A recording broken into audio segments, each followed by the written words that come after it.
دہلی کی جامع مسجد میں ایک مرتبہ ایک بزرگ فجر کی نماز کے بعد سیڑھیوں پر بیٹھ گئے اور یہ کہنے لگے کہ تو میرا خدا نہیں، میں تیرا بندہ نہیں، پھر میں تیری کیوں مانوں؟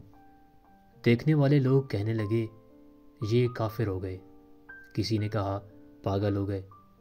جب نماز کا وقت آتا تو یہ بزرگ اندر جا کر نماز پڑھتے اور باہر آ کر بیٹھ جاتے اور پھر یہی بات کہنے لگتے۔ مغرب کے قریب ایک شخص وہاں سے گزرا، ان کی بات سنی اور کھڑا ہو گیا اور پوچھا کہ حضرت یہ تو کا مخاطب کون ہے اور یہ بات آپ کس سے کہہ رہے ہیں؟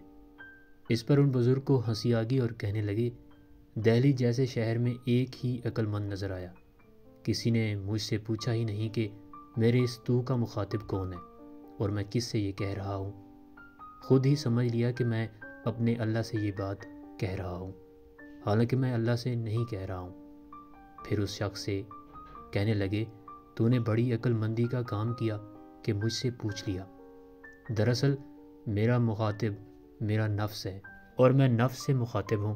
کہ اے نفس تو میرا خدا نہیں، میں تیرا بندہ اور غلام نہیں ہوں، اس لیے میں تیری کیوں مانوں، میں تو خدا کی مانوں گا۔ اس نے کہا کہ یہ بات آپ کیوں فرما رہے تھے؟ اس پر ان بزرگ نے کہا کہ بات یہ ہے کہ آج فجر کی نماز پڑھنے کے بعد مسجد سے نکل رہا تھا تو نفس نے شدت سے تقاضا کیا کہ آج ناشتے میں حلوے پراٹھے کھلاؤ، تو میں نے اس سے کہنا شروع کر دیا کہ تو میرا خدا نہیں ہے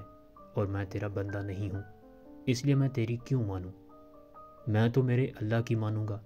اور جب بھی وہ مجھ سے یہ مطالبہ کرتا ہے میں یہی جواب دیتا ہوں۔ یہ واقعہ بڑا عبرت انگیز ہے اور اصلاح نفس کی فکر کرنے والوں کو ایک عمدہ سبق فراہم کرتا ہے۔